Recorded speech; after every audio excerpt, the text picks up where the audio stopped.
It's incredibly funny how much things can change in a week, isn't it?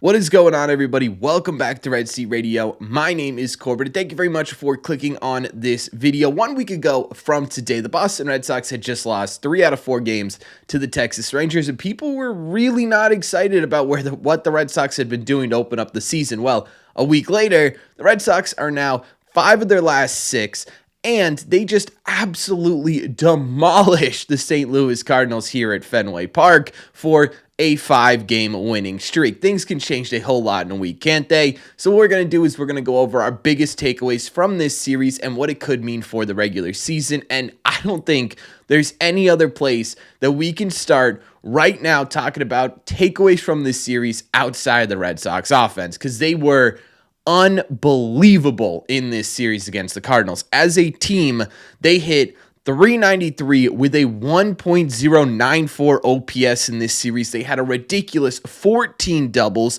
34 RBIs. They mixed in 4 home runs, but the biggest standout to me, though, is the fact that they struck out 21 times, which is less than 10 times a game. That is massive. Every series, despite win or lose so far this year for the Red Sox, well, really not every series, the first 2 series of the season for the Red Sox, despite the fact that they beat the Baltimore Orioles, they were still striking out 10 plus times a game. They did that a whole lot less in this series, and it led to a whole lot more runs. The other thing that stood out to me is not only did they strike out just 21 times, they also walked 20 times as well, including a final inning there where they walked off the St. Louis Cardinals by just simply getting on base, right? They were patient at the plate, they saw a bunch of pitches, and they did a lot of damage. And that's what happens when you go out there and you don't have 4 pitch at-bats where you're swinging at the first 2 and then missing the last one, right? This is what happens when a team actually makes contact with the baseball more times than they don't. This was fantastic. This was a fantastic offensive series for the Boston Red Sox.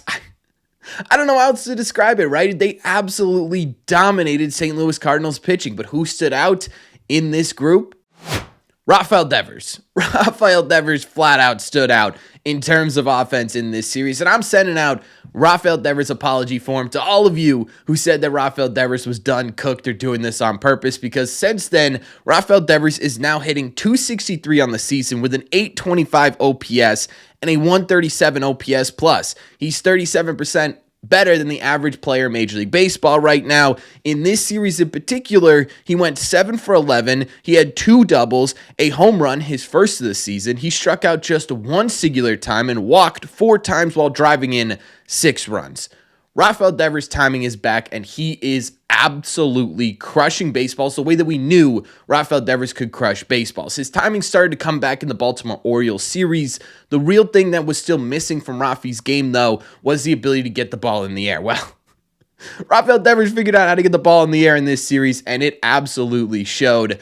Yeah, Rafael Devers was not striking out on purpose. Rafael Devers was not hiding some sort of injury. Rafael Devers was not trying to get himself a trade, right? Rafael Devers' timing was just simply off because of the injury that he sustained last year. The timing is back, and the Rafael Devers we know and love is back, and it feels really, really good to say that out loud because this team badly needed Rafi. So to see him come through in this series was exactly what the Red Sox needed. Wilyer Abreu is currently the best hitter in Major League Baseball right now, and that's not even an exaggeration. He had the first walk-off of the season in this series because, of course, he did. He hit 6 for 12 with a home run, a double. He also had 6 RBIs. So when it comes to, Corbin, how is he the best bat in baseball right now? Through his first 10 games, he's currently leading all of Major League Baseball in batting average, WAR, on base percentage, slugging, OPS plus, and just a ridiculous amount of other categories. How many of us had Wilyer Abreu being the best hitter in baseball through the first 10 games of the season? I would venture to guess it is not very many of us Red Sox fans, right? And I think at least through 10 games so far, I owe Wilyer Abreu a bit of an apology. I think I put him in 7 trade videos this season. I mean, a lot of us were expecting Wilyer Abreu to get traded this offseason or coming into the season, or even still to this day, they expect him to be traded. But right now, he is the lifeblood of the Red Sox offense. So I have to give him credit where credit is due. Just an unbelievable start to 2025. Just look at what his stats compare to some of, like, this is the category he's in right now, right? His stats to start the season are comparable to Babe Ruth, Lou Gehrig, and Ty Cobb. I mean, those are three of the best players of all time, and Wilyer Abreu is right up there with them. So an incredible start to the season for Wilyer Abreu, and it just continues.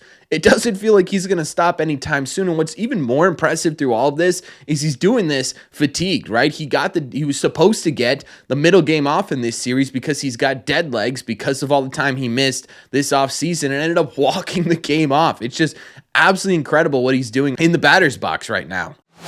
And speaking of doing it in the batter's box, Alex Bregman came back to Fenway Park and he said, hey guys, this is why the Red Sox paid me as much as they did, because I just absolutely demolished baseballs at Fenway Park. In his first series as a member of the Boston Red Sox, he absolutely put a beat down on that green monster. He went 6 for 13. He had a home run to dead center field in this series, 3 doubles. He drove in 7 RBIs. I mean, my Lord, what a stat line for these three dudes, huh? This is what we're talking about when we're talking about Red Sox offense, that they can beat you 9 different ways, and Alex Bregman's a big part of that. To see him come to life in front of Fenway's faithful, in front of the Red Sox being at home, was absolutely fantastic. You paid this dude a lot of money to be the middle of the order bat that you've been looking for. He did exactly that in this series. On a bit of a smaller scale, Carlos Narvaez as well is very quickly becoming my favorite for the Red Sox full-time catching job. Wong is struggling at the dish right now, and Narvaez just flat out isn't. He went 4 for 7 in this series with 3 doubles and 3 RBIs. On top of that, Connor Wong's striking out a ton right now, whereas Carlos Narvaez, he had 3 walks in this series and not a singular strikeout. I get Wong has been here longer or whatever. I get that pitchers are probably more comfortable pitching to him as opposed to Carlos Narvaez right now. But at what point do you say, hey, maybe we start getting more looks for Narvaez and less looks for Wong, right? I get it. It's only 10 games into the season. It's really, really difficult to bring any sort of grand assumptions over the course of 162 based on these 10 games. But right now, the Red Sox are trying to continue this winning streak, right? You're going to try and continue to roll as you continue to build momentum based on these appearances here. Right now, Carlos Narvaez has more momentum. Right now, he has more impact on game day in and day out. If we're going to talk about who ends up being the better player at the end of the day, right now you have to go with Carlos Narvaez. I think he deserves a chance at being your legitimate everyday starter.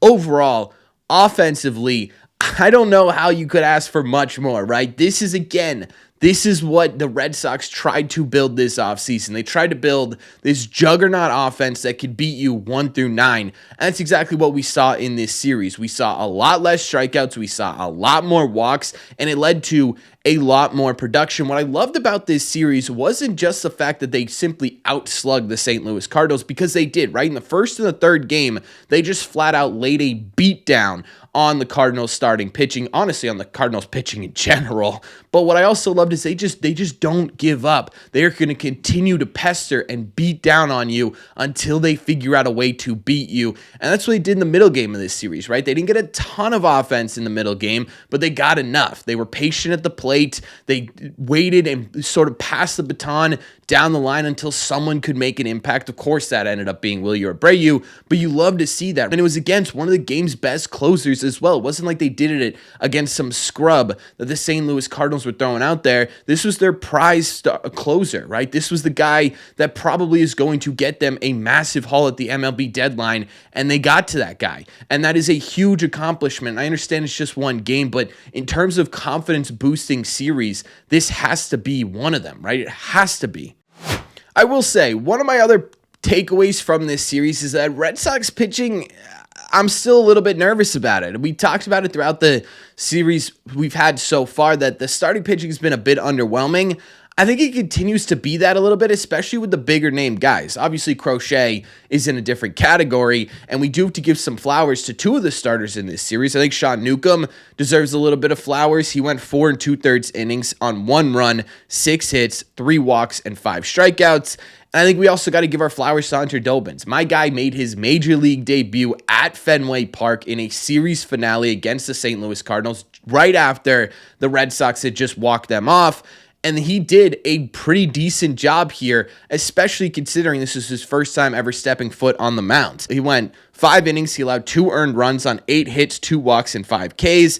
You just absolutely love to see a guy come up and give you a good start. Obviously, it helps confidence-wise when your team puts up 10-plus runs for you in said start, but still, this is a really good start for Hunter Dobbins in his very first appearance in Major League Baseball. I think there's still some things that he's going to need to work on before he's a full-time regular, but with the glimpse that we saw, I'm pretty excited about who he could be. But a guy like Walker Buehler, that's a name in this Red Sox rotation. That's supposed to be a staple of this Red Sox rotation. He continues to have a really rocky start to 2025. He went 5 innings, allowed 5 runs on 7 hits, including 2 home runs. He did strike out 4 and only allowed 1 walk, but the Red Sox are really going to need Buehler, Houck, those guys to really settle in quickly here. The offense is potent. The offense will score runs this season, but they're not going to score 10-plus runs every single game. Some of these games you're going to need to win via pitching alone, and if you're not going to get it from 2 and 3, that's a little bit of an issue, right? So I'm really curious to see how Houck and Buehler end up making adjustments as they continue to go along in this season. The other thing that kind of stood out to me is we saw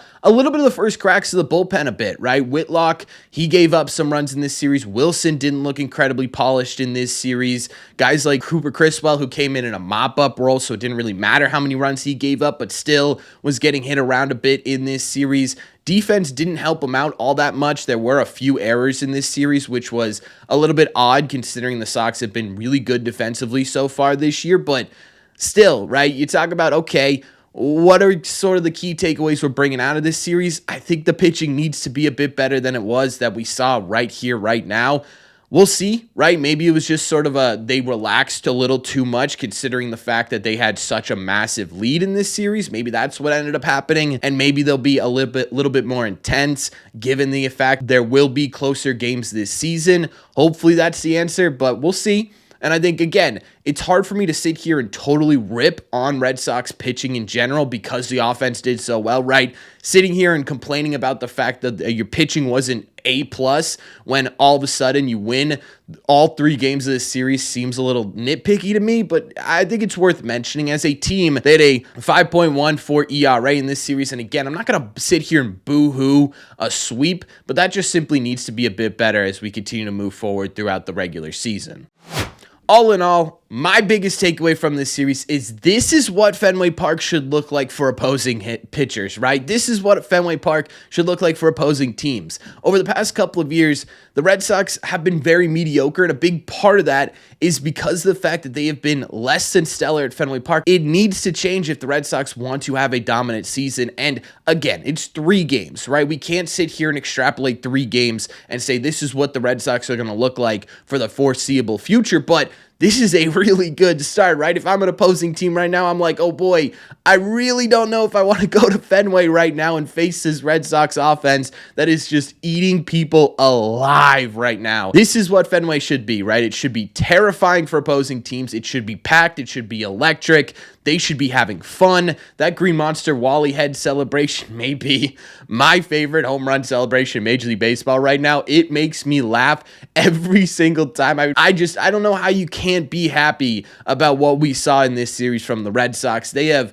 I think, totally changed perspective from a lot of really, really negative fans in just 1 week, right? This is who the Red Sox that we expected are. This is the team that we wanted to see come out and play, and they did exactly that in this series. This is a candidate for best series of the year, I think, and we're 3 series in. I'm absolutely psyched about this one. Am I overreacting a little bit to one series? Maybe. Probably, right? But it feels really, really good to see a Red Sox team just beat down on the team like this, and this is what good teams should be doing, right? The Cardinals are kind of purposefully bad this year. They're trying to rebuild. They beat down on teams like that. They embarrass teams like that, and they absolutely compete against good teams. And so far, that's what we've seen so far this season. It's really hard for me to find anything truly negative to pull out of this series. So yeah, it's one series, but you know what? It was a really damn good one, so I'm going to stay being excited. We'll see, right? We talked about it in Baltimore, taking that series win and sort of rolling with it to create a longer stretch of success. And so far, they're doing that.